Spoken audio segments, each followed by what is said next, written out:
Hello everyone, and welcome to Right Wing Rising. Please be sure to like this video down below before you are finished watching, and subscribe to the channel if you are new. So in today's installment of my 240ToWin series, we're going to be talking about the state of Washington, yet another Western state that has not voted for Republicans at the presidential level in 40 years, last voting red in 1984 for Ronald Reagan. In 1988, George H.W. Bush narrowly lost it by under 2 points, but Bill Clinton came along and won it twice by over 10 points. Al Gore only won it by 6 points in 2000, as it was still considered one of the swing states in that election. Bush then lost it by more, a little over 7 points, in 2004, as the state trended to the left. Not anymore a battleground state in 2008, Obama wiped the floor with McCain by 17 points in Washington. It swung back a little bit in the Republican direction in 2012, with Obama only winning by 15 points. But despite the national popular vote getting redder in 2016, the state voted for Hillary by almost 16 points. And it continued to trend left in 2020 by getting even bluer and voting for Biden by over 19 points. Given this, there is not much use in wasting time in talking about the presidential race here, because it won't be much of a race at all. Harris will win it easily. Trump will be lucky to crack 40% of the vote. His best case scenario is a 2016 margin of a 15 to 16 point loss. The problem for Republicans in this state is the math is not at all there for them to be competitive. Biden's margin of victory was 800,000 votes, almost a 1 million vote gap between the Dems and the Republicans. Over half of the entire state population lives in the Seattle metro area, a region that is growing, which is problematic for Republicans since Kent County, where Seattle is located, already accounts for roughly a third of the votes in state elections, as it did in the 2020 election, and it is very liberal. 3/4 of the voters vote Democrat. On top of that, there are 6 other Democratic counties that have a population of over 100,000, compared to just 2 Republican counties with that large of a population. Combined with the rurals not being that Republican compared to some other states, they do nothing to offset the liberal city areas. Trump might flip a county or 2 in the state, but don't expect much else at the presidential level. There is also a Senate race happening in Washington this year, with the Democrat incumbent Maria Cantwell running for re-election to a 5th term. If she wins, she will have been in office for 30 years. This state voted for her by 17 points in 2018. And honestly, that would not be a bad margin for Republicans this time, as they could not get over 40% in the primary. Washington utilizes a jungle primary system, where candidates of all parties appear on the same primary ballot, and the top 2 finishers advance regardless of party.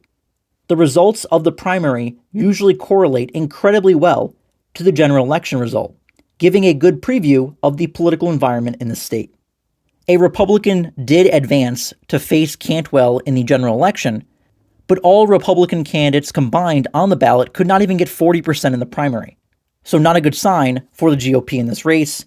It's all but guaranteed to obviously be a safe Senate seat for Democrats that will go blue by a landslide. Unfortunately for Republicans, their primary performance was not just poor at the Senate level, but also for the state government offices up for election this year. Democratic incumbents are running for re-election in the Lieutenant Governor, Secretary of State, Treasurer, and Auditor positions, and Republicans don't look to be very competitive in any of those races. They could not even crack 42% in any of the primaries for those 4 offices.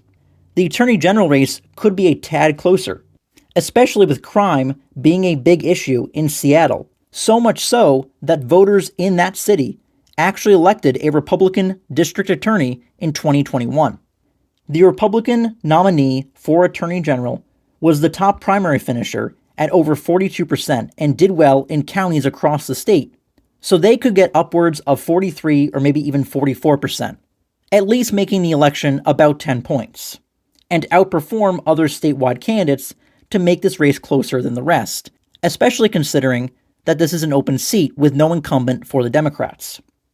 The current incumbent Democratic governor of the state of Washington, Jay Inslee, won a third term by 13 points in 2020, voting 6 points more Republican than the presidential level, showing a track record for some voters in the state voting Democrat at the top of the ticket in presidential years, but being more willing to vote Republican in some down-ballot statewide offices.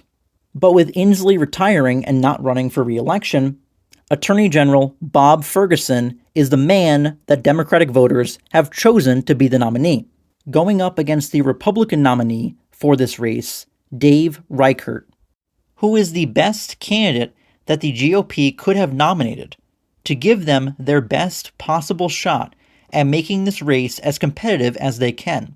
He is a former congressman from a swing House seat in Washington for 15 years, and a sheriff of Kings County, which houses Seattle, from the late 90s to the mid-2000s. So he has good name recognition in many parts of Washington, and has a more moderate political ideology and the ability to run as the law and order candidate, and perform better in the Seattle region of the state than most other Republicans. In the jungle primary for the governor election, all Republican candidates combined for around 45%, their best finish of all the primary races earlier this year. Reichert has also raised millions of dollars for his campaign, keeping up fairly well against his opponent. And he is also within 10 points of Bob Ferguson in the majority of the polls. So while this is one of those long shot races for Republicans, don't be surprised if Reichert pulls off a surprise and the election is closer than one might expect a statewide race in Washington to be, and votes much more Republican than all other statewide races on the ballot.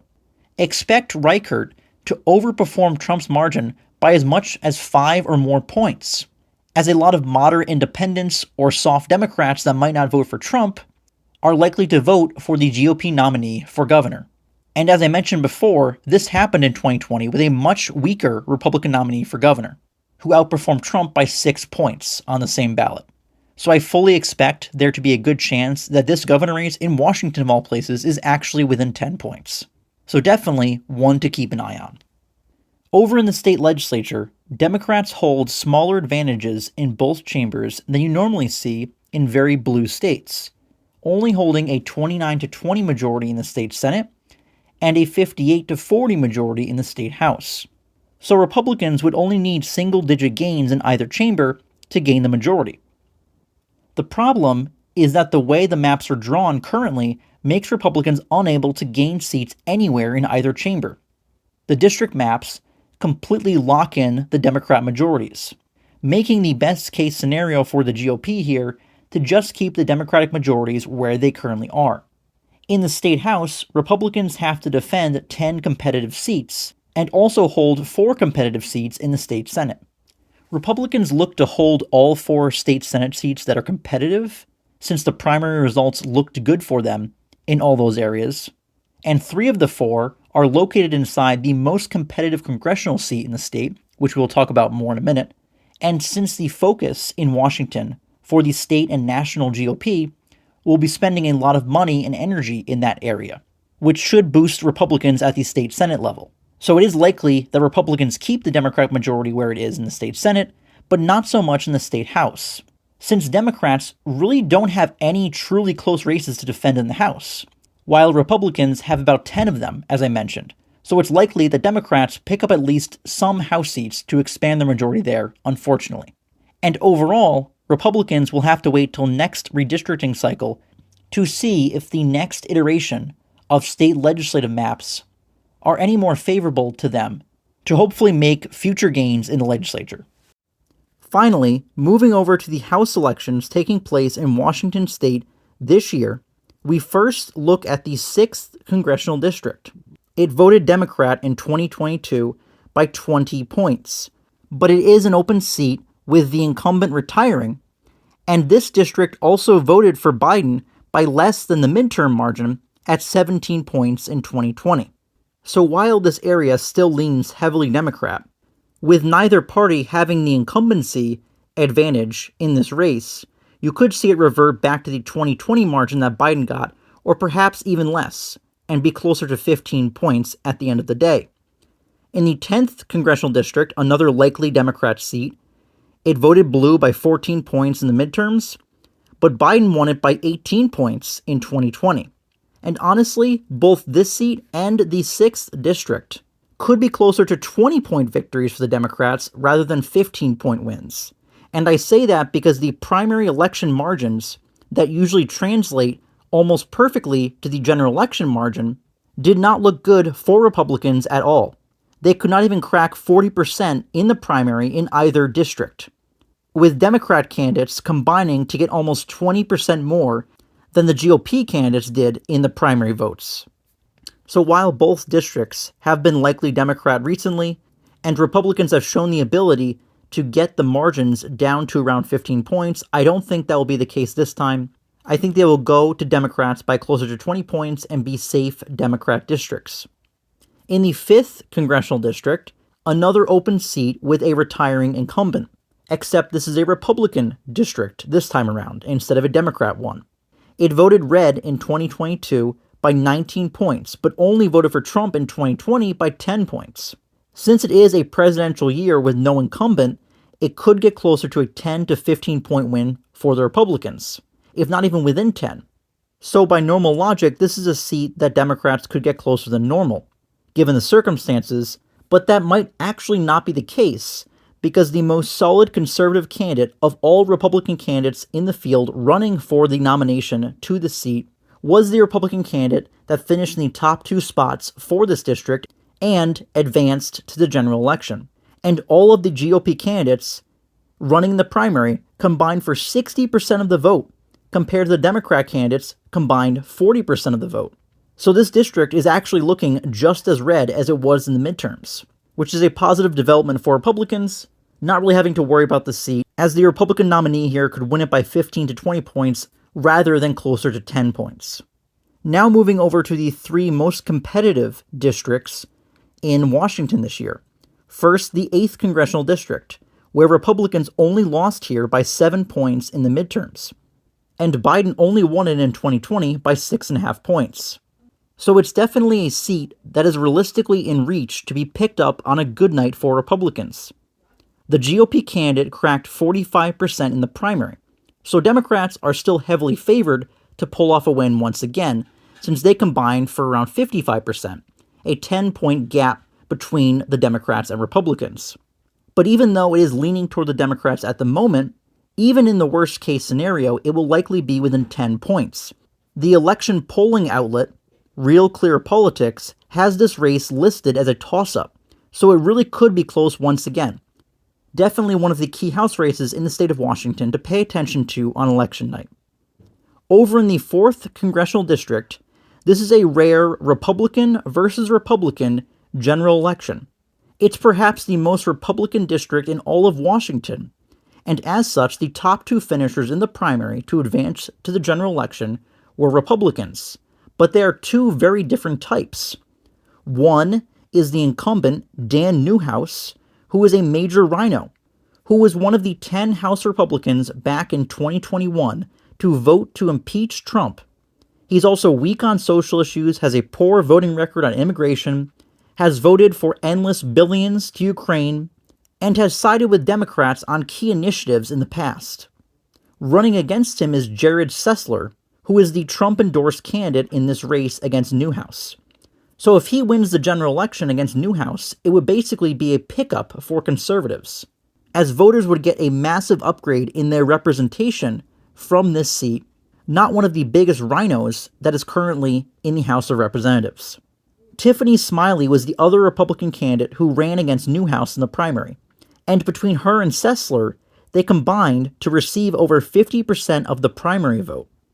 If Sessler can attract most of Smiley's voters to come out and vote for him on Election Day, to compensate for most Democrats probably voting for Newhouse, since he is the weaker, more moderate Republican, then he will most likely win and oust Newhouse, which would be a big pickup for the America First movement, a great strike against the Republican establishment, and secure a more solid, reliable conservative vote in the House of Representatives on key, crucial pieces of legislation.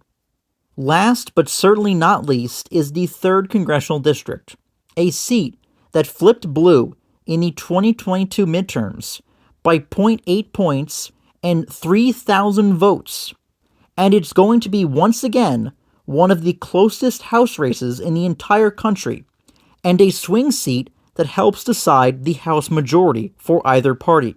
For the Republicans, Joe Kent is once again the nominee as he was in the midterms. He was controversial in 2022 and not backed by some wings of the Republican Party after a divisive primary, but he has now united the state GOP, and GOP voters all across the district are behind him. As such, he is running a much better campaign this time around. Kent and the other Republican candidates running in the primary combined for over 51% in the primary, which is absolutely huge. And most of the undecided voters in pre-primary polls went to Joe Kent and the Republicans, pointing to this district having a good chance to flip back into Republican hands. General election polls have either showed a tied race or Kent with a slight lead, never with the Democrat incumbent ahead. Most election prediction outlets have it as a toss-up, and Decision Desk HQ even have Republicans favored to take it back. Especially when, unlike in the midterms, Trump will be on the ballot this time, and he won this district by 4 points in 2020. So with Kent running a better campaign, having a more united party behind him, and being the Trump-endorsed candidate in a district that Trump won in 2020, and will be on the top of the ticket here and nationwide once again this fall, I think Kent will be successful in winning this House seat in his second try, and Trump will carry him to victory in what would be a huge boost for Republican chances to hold their majority in the House. So to recap, Republicans have a chance to make some down-ballot gains in Washington. It's not a state that looks to be trending Republican. It's also not a place where Donald Trump will improve much, be competitive at all, or probably make any inroads in the state at the presidential level. Judging by primary performance earlier this year, Republicans also don't look to be that competitive in a lot of statewide races taking place in Washington. But with the governor election for the state taking place in presidential years, Republicans have nominated a phenomenal candidate this cycle to give them a chance to make that somewhat competitive, especially compared to past performances, and possibly get the race within 10 and try to shock a lot of people with how close the race ends up being. But most importantly are the House elections in Washington. Conservatives have a chance to effectively primary out a rhino in the general election and replace him with a solid conservative backed by Trump. They also have a chance to flip not one but 2 House seats. The 8th Congressional District is obviously a more long shot, but it's still within the realm of possibility, especially according to some election data we've seen, some polls out of the district, as well as some election analysis outlets. And while that would be a great seat to pick up for Republicans, the 3rd Congressional District is where all the attention is at. It is going to be one of the pivotal House races this year to determine control of the House of Representatives. And once again, the primary performance, polls, and predictions from election analysis outlets have Republicans in a pretty good position here, especially with it being a district that Trump has won in the past. So if Republicans can make the governor race close and pick up some conservative representatives from Washington in at least the 3rd and 4th congressional districts, it will definitely be a positive night on election night 2024 for Republicans and conservatives in the state of Washington.